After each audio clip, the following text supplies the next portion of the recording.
Alléluia. Que le Seigneur soit béni. Les enfants, ce n'est pas le culte des enfants, là, il faut vous asseoir.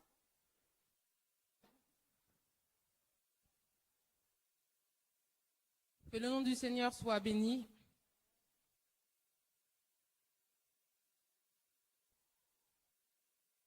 J'ai un chant à cœur avant de commencer. C'est un chant que la sœur Altagrace a pris.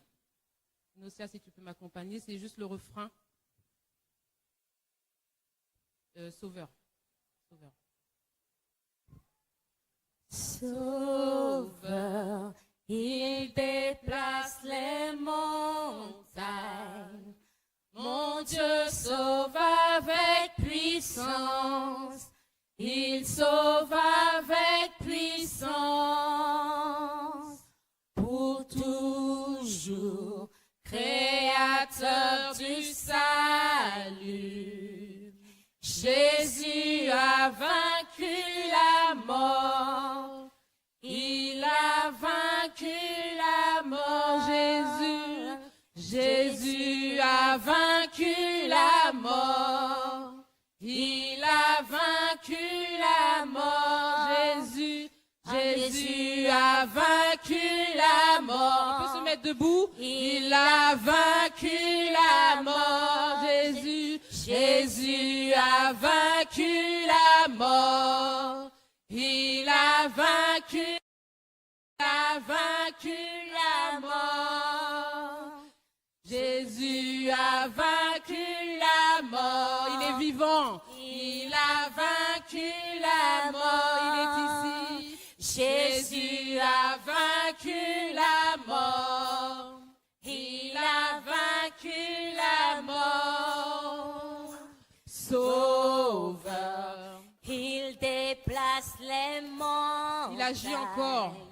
Mon Dieu sauve avec puissance. Avec puissance. Il sauve avec puissance. Pour toujours, créateur du salut. Jésus Il a vaincu la mort. Il a vaincu le mort. péché. Il a vaincu est la vivant. mort. Jésus a vaincu la mort. Il a vaincu la mort. Oh Seigneur, tu es un Dieu puissant. Tu es un Dieu vivant. Tu es le Dieu qui a vaincu la mort. Tu as vaincu le séjour des morts. Et je libère ta vie dans ces lieux. Merci Seigneur Jésus, parce que tu n'es pas mort en vain. Nous sommes là devant toi et nous nous attendons à toi. Merci pour ta parole de vie qui va être annoncée avec force et avec puissance, qui vient du Saint-Esprit. Je te loue et je te rends gloire, Seigneur Dieu. Merci de nous bénir. Merci de remplir nos cœurs de ta parole. Tu es vivant, tu n'as pas changé et tu es toujours le même. Je le déclare ce matin au nom de Jésus-Christ. Amen. Amen. Vous pouvez vous asseoir dans la présence de Dieu.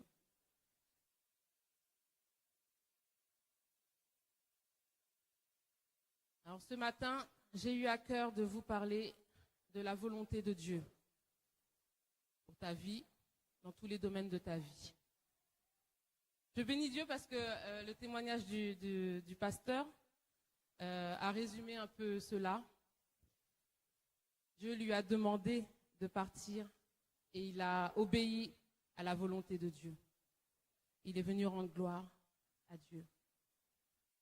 Le frère Claude aussi, il était parti pour aller en Guadeloupe, mais la volonté de Dieu était que tu ailles voir ta maman. Il sait pourquoi. Je rends gloire et grâce à Dieu. Amen.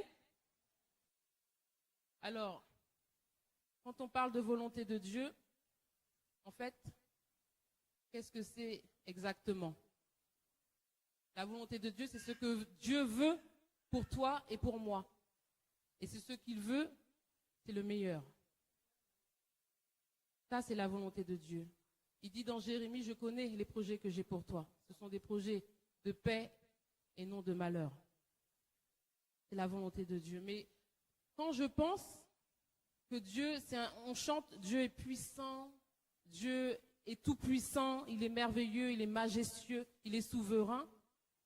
Alors pourquoi est-ce qu'on parle de volonté en fait? La volonté de Dieu. Parce que Dieu, s'il voulait, il pouvait agir tout seul pour délivrer le peuple d'Israël. Il aurait pu dire à Michaël, bon, va délivrer mon peuple des mains de Pharaon, va séparer la mer. Non, il est passé par un homme.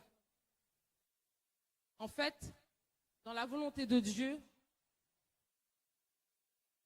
Dieu implique aussi l'homme. Il implique aussi la volonté aussi de l'homme. Je répète. Dans la volonté de Dieu, c'est dans la volonté de Dieu de laisser à l'homme le choix et la liberté d'agir. C'est aussi dans sa liberté. C'est ainsi que David dira, mais qu'est-ce que l'homme que tu t'intéresses autant à lui?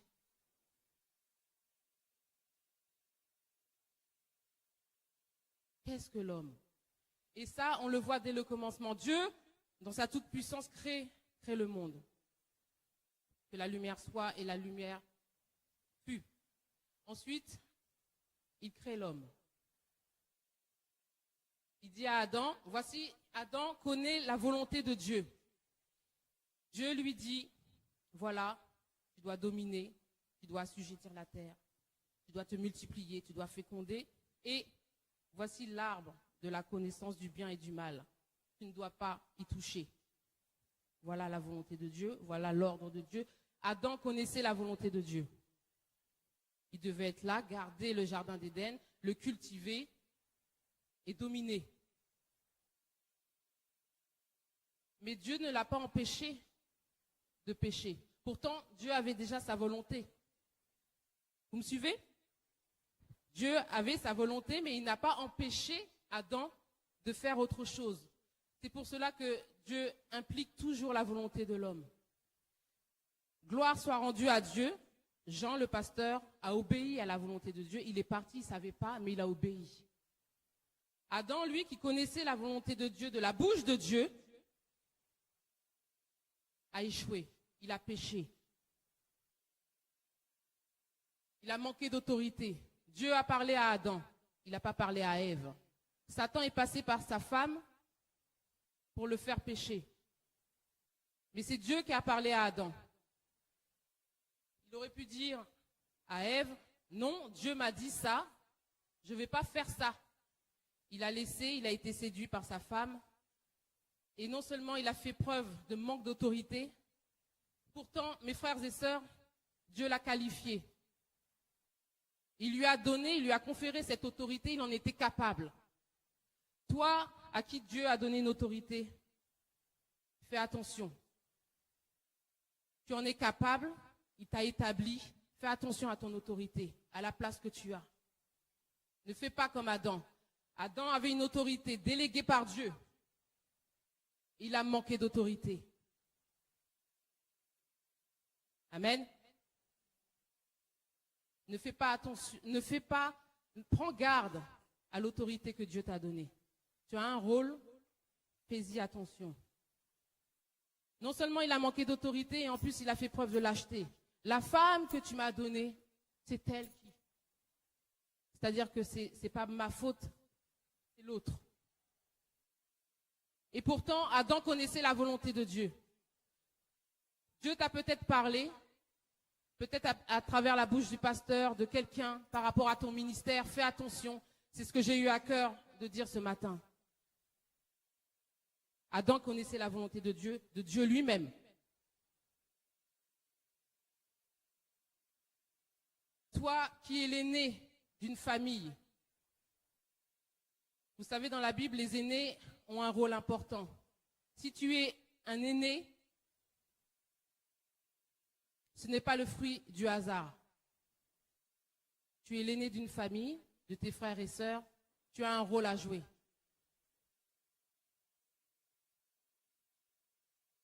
Toi qui es parent, tu as une autorité. Tu vas rendre compte à Dieu. Fais attention à l'autorité que Dieu te donne.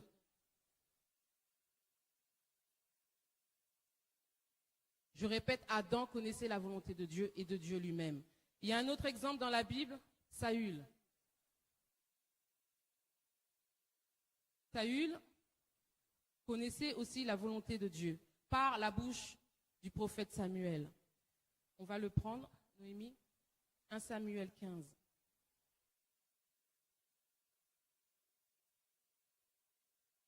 Samuel dit à Saül, c'est moi que l'Éternel a envoyé pour toindre roi sur son peuple, sur Israël.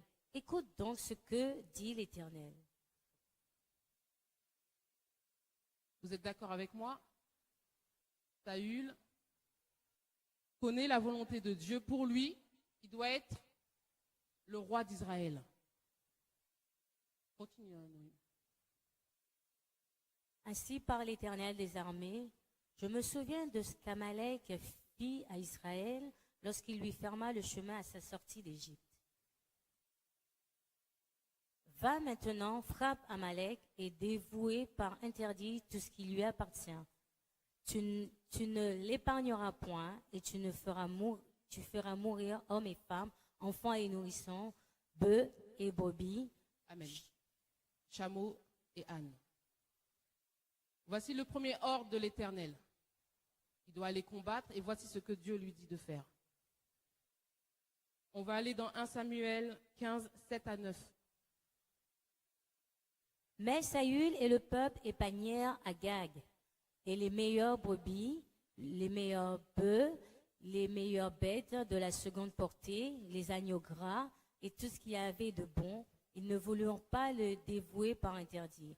Et ils dévouèrent seulement tout ce qui était méprisable et chétif. Est-ce que Saül a obéi à la voix de Dieu? Pas à 100%. Pas à 100%. Et regardez, on va aller 1 Samuel 15, 10 à 11. L'Éternel adressa la parole à Samuel et lui dit. 1 Samuel 15,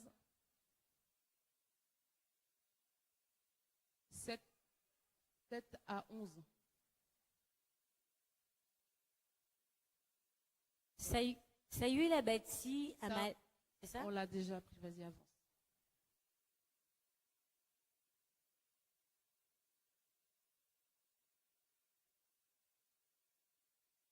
Reprends 1 Samuel 15, 7 à 11. Alors, continue. Oui, continue. Continue.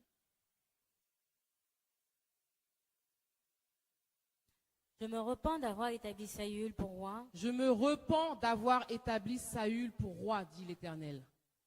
Pourtant, il l'avait choisi.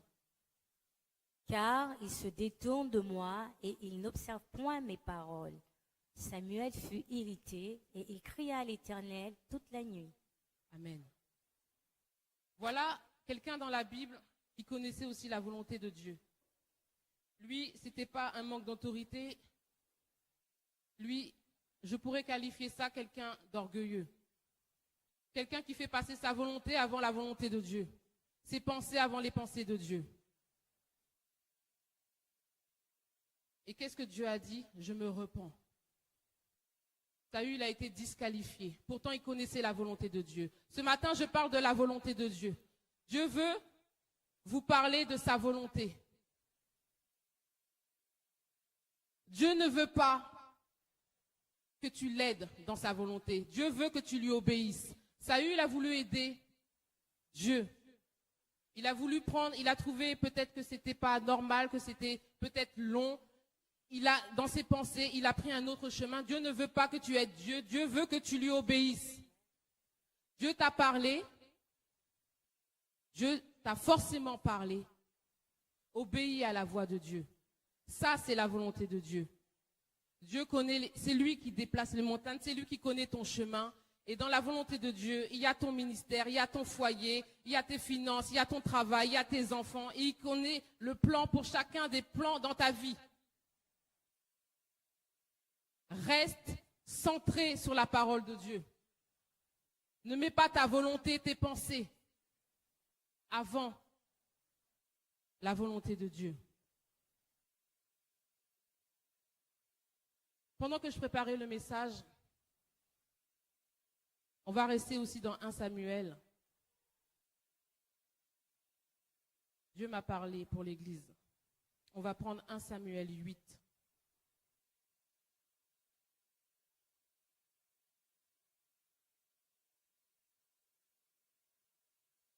Lorsque Samuel devient vieux, il établit ses fils juges sur Israël. Alors, je vais t'arrêter de temps en temps. Samuel était donc le prophète par qui Dieu passait pour parler au roi Saül. Et voici, il est vieux. Il est vieux. Donc naturellement, il établit ses fils. Mais malheureusement, ses fils ne marchent pas dans ses voies, mais il les établit quand même. On continue. Son fils premier-né se nommait Joël et le second Abijah. Ils étaient juges à Bir-Sheba. Les fils de Samuel ne marchaient point sur ses traces. Ils se livraient à la cupidité, recevaient des présents et violaient la justice. Tous les anciens d'Israël s'assemblèrent et vinrent auprès de Samuel à Rama. Ils lui dirent, « Voici, tu es vieux, et tes fils ne marchent point sur tes traces. Maintenant, établis sur nous un roi pour nous juger, comme il y en a chez toutes les nations. » Stop. Les anciens, là, ceux qui sont en train de faire, d'un point de vue naturel, c'est légitime. Samuel, le prophète, commence à vieillir. Il a mis à sa place ses fils qui ne suivent pas ses traces. Ils se réunissent et disent ouvertement à Samuel qu'il faut placer un roi pour nous juger, pour faire comme les autres nations. D'un point de vue naturel, ça peut paraître bien. Mais Dieu est celui qui sait ce qu'il y a dans les cœurs. Dieu sait ce qu'il y a derrière des paroles. Voici. On y va. Samuel vit avec déplaisir qu'il disait, « Donne-nous un roi pour nous juger. » Et Samuel pria l'Éternel. L'Éternel dit à Samuel, « Écoute la voix du peuple. Dans tout ce qu'il te dira, car ce n'est pas toi qu'il rejette, c'est moi qu'il rejette, afin que je ne règne plus sur eux. » Vous avez vu? Derrière ces paroles-là qui peuvent paraître légitimes, ils ne veulent plus que Dieu soit leur roi. Ils ne veulent plus que Dieu leur parle à travers un prophète. Ils ne veulent plus que Dieu règne sur leur cœur. Pourtant, c'est un peuple qui connaissait aussi la volonté de Dieu par le prophète Samuel, direct.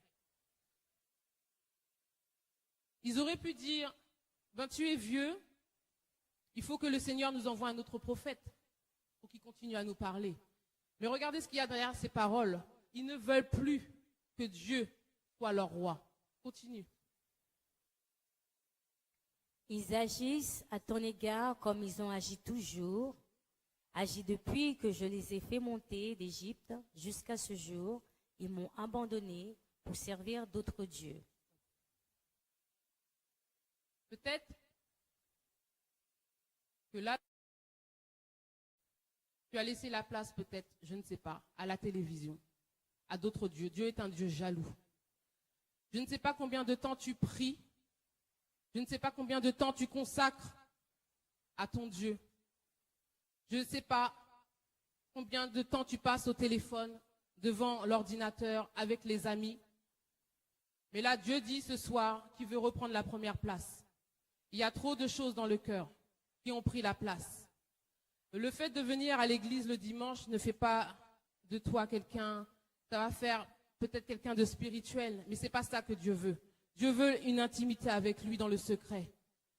Alors, combien de temps passes-tu à louer le Seigneur dans une journée?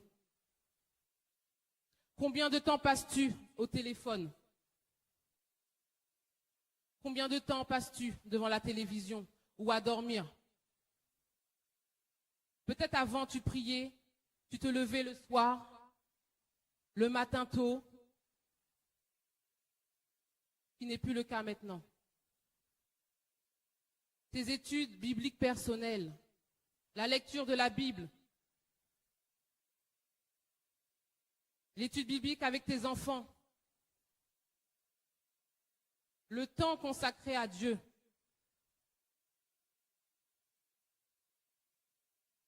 Pour servir d'autres dieux. Ils ne voulaient plus que Dieu règne sur leur cœur. Et je bénis Dieu parce que quand je préparais ce message, Dieu est merveilleux. Vous voyez, le peuple ne voulait plus de Dieu comme roi. Ça, hein, c'est clair.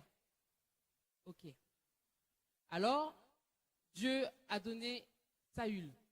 C'est ce qu'on appelle la volonté permissive. Saül a échoué. L'orgueil, il a fait passer sa volonté avant. Mais n'est-ce pas que le lion de la tribu de Juda, là, c'est qui?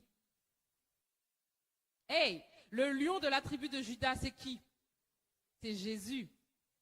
Ce peuple-là ne voulait pas que Dieu soit roi.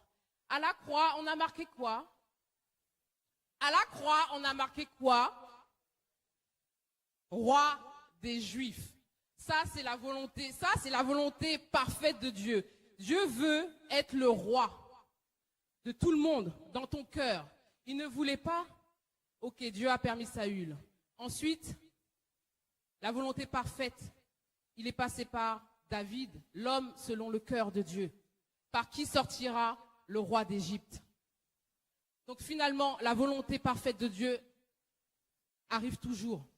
Qu'il le veuille ou qu'il ne le veuille pas, la volonté de Dieu. D'ailleurs, ils n'étaient pas contents parce qu'ils ont marqué roi des Juifs. Alléluia. Amen.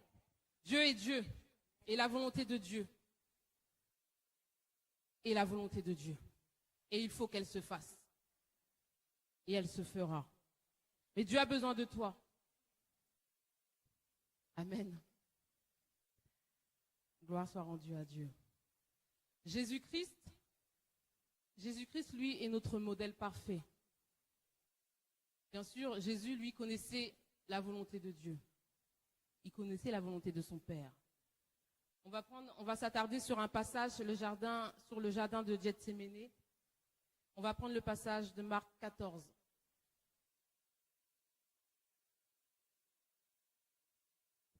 Ils allèrent ensuite dans un lieu appelé Gethsémani, et Jésus dit à ses disciples, « Asseyez-vous ici pendant que je prie. » Stop. Jésus avait 12 disciples. Donc, il dit à ses disciples, « Asseyez-vous ici pendant que je vais prier. » Ça, déjà, c'est un ordre de Dieu, c'est une des volontés de Dieu, là, à ce moment-là. Vas-y, continue. Il prit avec lui Pierre, Jacques et Jean, et il commença à éprouver de la frayeur et des angoisses. Ce qui veut dire, il a dit, il y avait ses 12 disciples, et il a dit aux 9, donc qui étaient là, vous restez là. Ça, c'était la volonté de Dieu. Restez là, restez en place. Il a pris 3 de ses disciples, et il les a emmenés avec lui. Mais parmi les 9, il y a donc Judas. Judas, lui, n'a pas obéi puisqu'il devait aller trahir Jésus. Il n'est pas resté là. Donc lui déjà n'a pas accompli la volonté de Dieu. C'est le fils de la perdition. Les 8 autres sont restés là. On suppose que les 8 autres sont restés là. Les 3 autres sont allés avec Jésus. Vas-y, continue. Il leur dit, « Mon âme est triste jusqu'à la mort. Restez ici et veillez. » Dieu leur dit, restez ici et veillez. C'est-à-dire ne dormez pas. Puis, ayant fait quelques pas en avant, il se jeta contre terre et pria que, s'il était possible, cette heure s'éloignât de lui. Il disait, « Abba, Père, toutes choses te sont possibles. Éloigne de moi cette coupe. Toutefois, non pas ce que je veux, mais ce que tu veux. » Amen. Jésus connaissait la volonté de son Père, évidemment. Il savait qu'il devait passer par la croix. Il n'était pas allé prier pour connaître la volonté de Dieu, il la connaissait déjà. Mais c'était une épreuve tellement lourde, tellement, c'est dit qu'il éprouvait de l'angoisse. Jésus était aussi un homme, il éprouvait de l'angoisse et de la frayeur. Il devait passer par la mort, il devait passer par les insultes, par les injures, par la trahison. Il devait aussi être séparé de son Dieu. Il ne voulait pas être séparé de son Dieu. Parce que le péché, la mort et le péché éloignent la présence de Dieu. Et il ne voulait pas être séparé de son Dieu. C'est pour ça à la croix, il a dit, pourquoi, Père, pourquoi m'as-tu abandonné? Il ne voulait pas être loin de Dieu. Adam a perdu cette communion avec Dieu. Il connaissait la volonté de son Père. Vas-y, continue. Et il vint vers les disciples qu'il trouva endormis, et il dit à Pierre, Simon, tu dors? Tu n'as pu veiller 1 heure? Veillez et priez, afin que vous ne tombiez pas en tentation. Je bénis Dieu parce que cette semaine, il y a 3 jours de prière. Je ne sais pas comment est ta vie de prière. Pendant que je préparais, je dis bien, hein, la spiritualité se fait à la maison, en intimité avec le Seigneur. Et pendant que je préparais le message, ça m'est revenu, je me dis, mais c'est bizarre. Dimanche dernier, il y a eu la prédication du pasteur, et puis à la fin, le pasteur a prié, il a fait une prière qui n'avait rien à voir d'ailleurs. Je me suis dit, tu ne pries plus, une prière dans ce sens-là. Mardi, il a aussi dit ça. Et je me dis, tiens, puisque tu ne pries plus, ça n'allait pas trop non plus avec le message, mais c'est ce qui est sorti de son cœur. Et puis ça m'est revenu. Dieu veut que tu pries. Dieu veut que tu connaisses sa volonté. C'est bien de faire l'œuvre de Dieu, mais Dieu veut que tu pries. Dieu t'attend et Dieu t'appelle dans son intimité. Dans ta chambre fermée, entre toi et lui. C'est le cri de Dieu ce matin. Vas-y, continue. L'esprit est bien disposé, d'accord. Et la chair est faible. Il s'éloigna de nouveau et fit la même prière. Donc Jésus a dit à ses 3 disciples, à ses acolytes, ses disciples sur qui il compte, veillez et priez. Il est revenu, il les a trouvés endormis. Il s'éloigna de nouveau, il fit la même prière.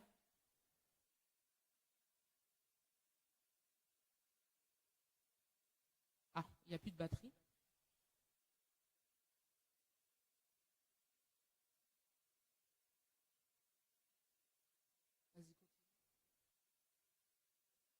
Il revint et les trouva encore endormis, car leurs yeux étaient appesantis. Ils ne surent que lui répondre. Combien de fois Dieu t'a dit de prier ou tu ne l'as pas fait, ou tu t'es endormi et il est venu et il t'a trouvé endormi. Il attendait que tu pries, il t'a regardé mais tu faisais autre chose.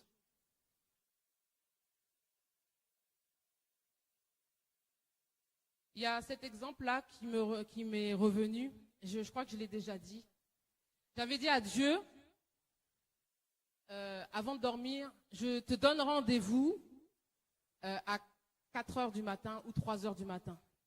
À tout à l'heure. Je dors et je ne me suis pas réveillée. Et ce jour-là, Curtis avait envie de dormir avec moi, donc il a dormi avec moi. Et quand je me suis réveillée, je me suis dit, ah mince, mais à la légère, hein, mince, je ne me suis pas réveillée cette nuit. Et donc je me mets à genoux pour prier, pour passer à autre chose. Et Curtis qui s'est réveillé, comme ça là, maman, ça veut dire quoi poser un lapin à quelqu'un? La première chose qu'il dit, en plus ça n'a rien à voir, je ne sais même pas pourquoi il me dit ça, j'ai eu de l'électricité dans tout mon corps.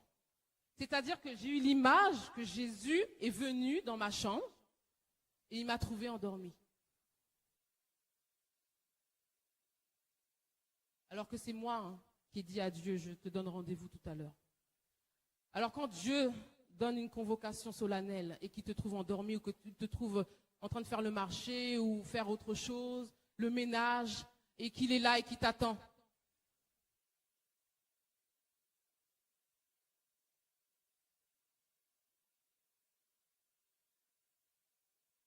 Continue. Il revint pour la 3e fois et leur dit, dormez maintenant et reposez-vous. Stop. Oui, vas-y, continue. C'est assez. L'heure est venue. Voici, le Fils de l'homme est livré aux mains des pécheurs. Voyez-vous, cette phrase-là, elle m'a interpellée. Il revint donc pour la 3e fois. Dieu parle. Il a beaucoup parlé sur les cœurs là, ces derniers temps. Une fois, il vient et il voit si ses disciples ont obéi. Il voit si le peuple de Dieu a écouté la parole de Dieu, a travaillé le cœur dans la présence de Dieu. Il voit, il vient, il voit que ce n'est pas fait, il repart. 2 fois, il reparle encore du cœur. Il vient, est-ce que ma fille a pris conscience de ce que je suis en train de lui dire? Avant, Dieu parlait, il est parlé directement à Adam. Il parlait après par les prophètes. Mais Dieu parle par les pasteurs, Dieu parle par les messages. Est-ce que le peuple de Dieu écoute? Regardez, il revint pour la 3e fois. Et là, la première fois, il est revenu, il a dit, mais Pierre, c'est-à-dire qu'ils étaient 3, il s'adresse à Pierre. C'est Pierre qui est responsable, c'est lui qui doit bâtir l'église. C'est pour cela, les personnes aussi qui ont une autorité, ça me revient encore. Faites attention à l'autorité que vous avez dans l'église. Dans votre foyer, c'est à Pierre qui s'adresse. Il dit, Pierre, tu n'as pas pu veiller. Il revient la 2e fois. Il les a vus, là, il n'a rien dit. Il est reparti. Première fois, il va te dire quelque chose. 2e fois, il va constater, il ne va rien te dire. La 3e fois, regardez ce qu'il dit. Il dit, dormez maintenant et reposez-vous. Des fois, on parle comme ça, c'est-à-dire quand quelqu'un fait quelque chose qui nous exaspère, on dit, ben vas-y, continue. Mais c'est ironique. En fait, ce n'est pas vrai. Et là, c'est ce qu'il est en train de dire. Ben dormez maintenant, reposez-vous. Et regardez. Mais c'est assez. Je vous ai parlé. Vous avez vu le changement de ton? Ben dormez maintenant, reposez-vous. C'est pas ça que Dieu voulait. C'est assez. Écoutez la voix de Dieu. Faites la volonté de Dieu. L'heure est venue. Quelle heure est venue? L'heure est venue de libérer l'humanité du péché. Est venue. Je comptais sur vous et je n'ai pas pu compter sur vous. Vous avez vu là le c'est assez? C'est assez. C'est assez d'écouter, de ne pas mettre en pratique. C'est assez.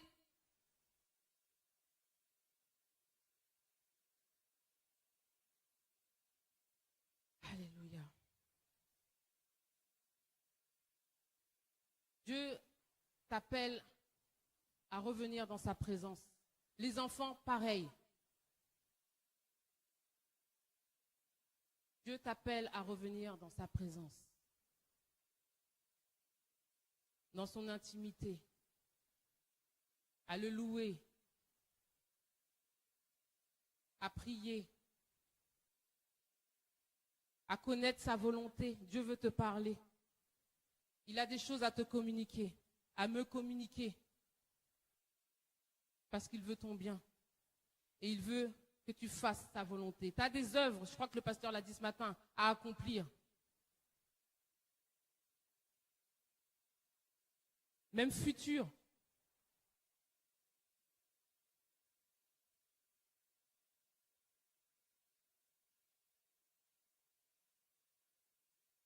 Voyez-vous, Jésus qui est notre modèle parfait, quand il a envoyé ses disciples aller chasser les démons 2 par 2, les disciples étaient tellement contents, ils ont dit, Seigneur, Seigneur, les démons nous sont soumis en ton nom, ils étaient tellement contents. Et Jésus a ressenti de la joie dans son cœur. Et il a dit, Père, je te loue de ce que... Vous vous souvenez de ce passage? Il est content, il est dans la joie. il loue le Seigneur. Tout de suite, il loue le Seigneur. Là, il est dans l'angoisse, il va dans la présence de Dieu.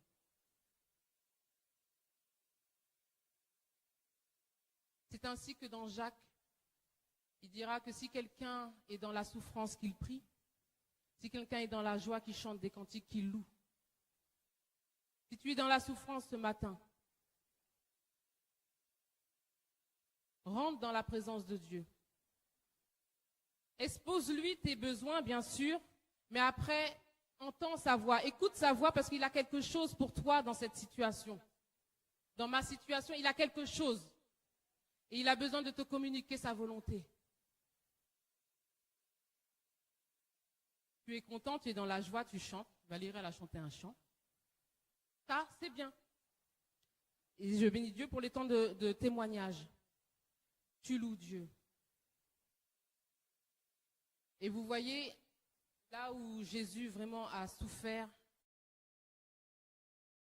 il a dit, Père, parce qu'il connaissait déjà la volonté de Dieu. Non pas ma volonté, mais la tienne. Non pas ma volonté, mais la tienne. Mes pensées ne sont pas vos pensées, ma volonté n'est pas votre volonté. On a besoin de connaître la volonté de Dieu. On n'a pas besoin de faire comme Saül, prendre des raccourcis et mettre notre volonté à la place de Dieu.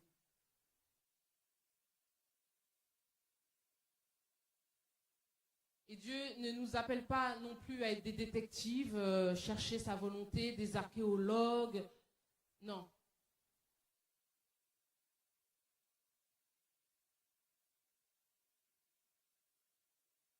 Il dit, invoque-moi et je te répondrai. Je t'annoncerai des grandes choses, des choses cachées que tu ne connais pas.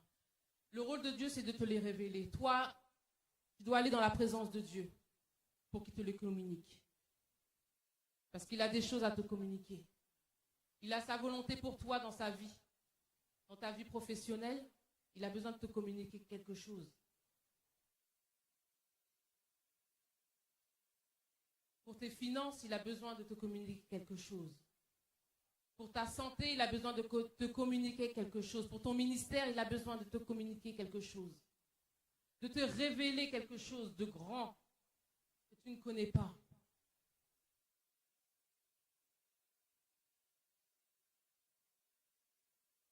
Car je connais les projets que j'ai formés sur ta vie, Inosia.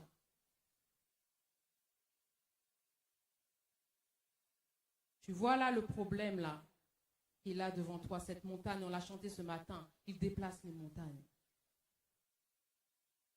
J'ai des projets de paix par rapport à cette situation. J'ai des projets de paix et non de malheur, pour te donner un avenir et de l'espérance. Tu as besoin de connaître ma volonté sur cette situation-là. J'ai besoin de te la révéler, mais si tu es tout le temps occupé, si tu dors, si tu fais toujours autre chose, si tu ne viens pas dans l'intimité avec Dieu, comment tu veux que Dieu te les communique? Dans la lecture quotidienne de la parole de Dieu. Dieu veut ce matin te parler, te révéler des choses, te communiquer sa volonté.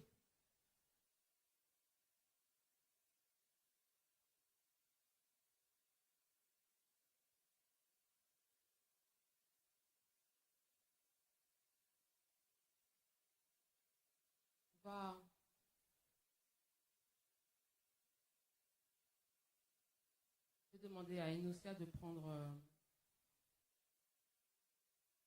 Je reviens.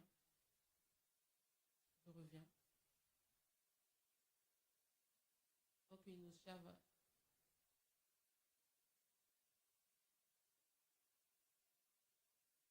Le chant terminé. Pendant que Inosia chante, je voudrais que nous nous levions.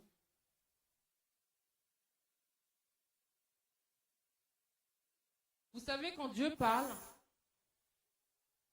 souvent le peuple de Dieu ne prend pas garde, ne fait pas attention. Pourtant, le serviteur va prendre du temps dans la présence de Dieu pour connaître le message qu'il a pour son peuple. Dimanche après dimanche, dimanche après dimanche. Pourtant, c'est ce Dieu-là qui a dit que la lumière soit et la lumière fut. ce Dieu créateur, ce Dieu puissant. Mais on n'y prend pas garde. Et quand les circonstances de la vie, quand Satan va parler, là on va s'agiter, là on va faire attention. Mais quand Dieu parle,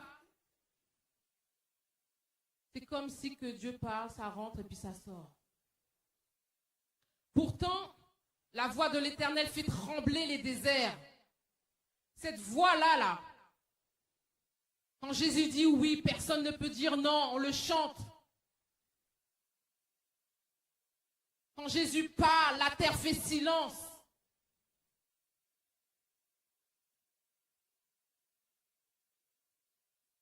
On va se recueillir pendant qu'Inosia va chanter. C'est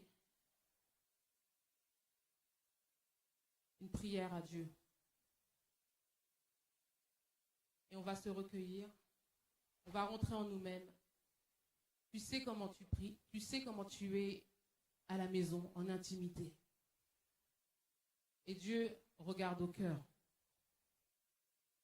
Dieu veut reprendre la première place. Dieu veut avoir, c'est un Dieu jaloux. Il veut avoir la première place. Là où tu passais peut-être 5 heures de temps dans une journée, au téléphone, accorde-lui plus de temps. Vas-y, Nossa. On va demander pardon au Seigneur. On va se repentir. Dieu est là et Dieu regarde au cœur. Vous voyez la parole du peuple d'Israël, derrière ces paroles qui pouvaient paraître légitimes. Ils ne voulaient plus que Dieu règne sur leur cœur.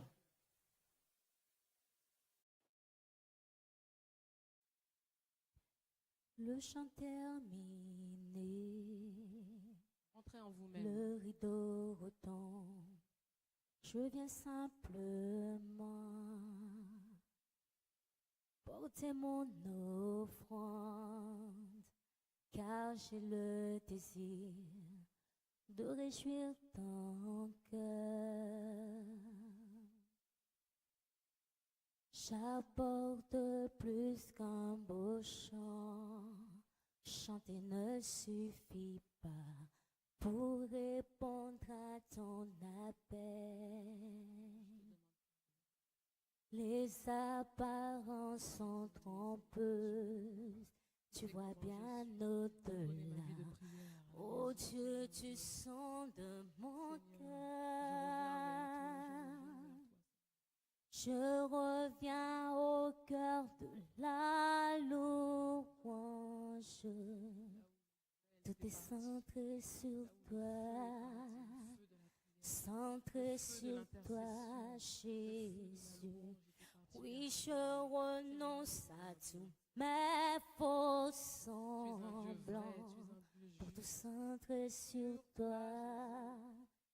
Centré sur toi, Jésus. Roi d'éternité,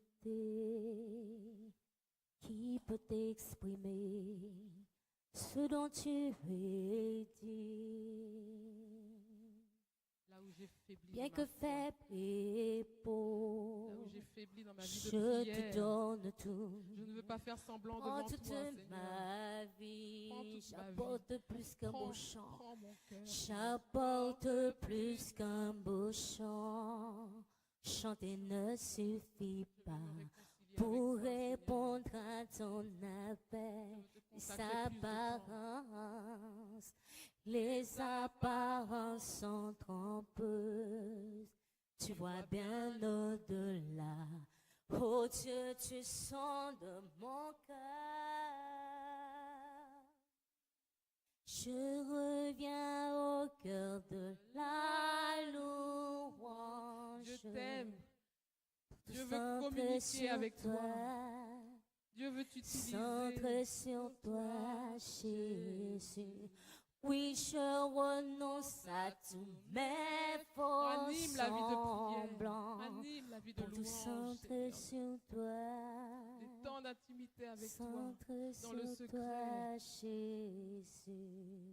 Centré sur toi. centré sur toi.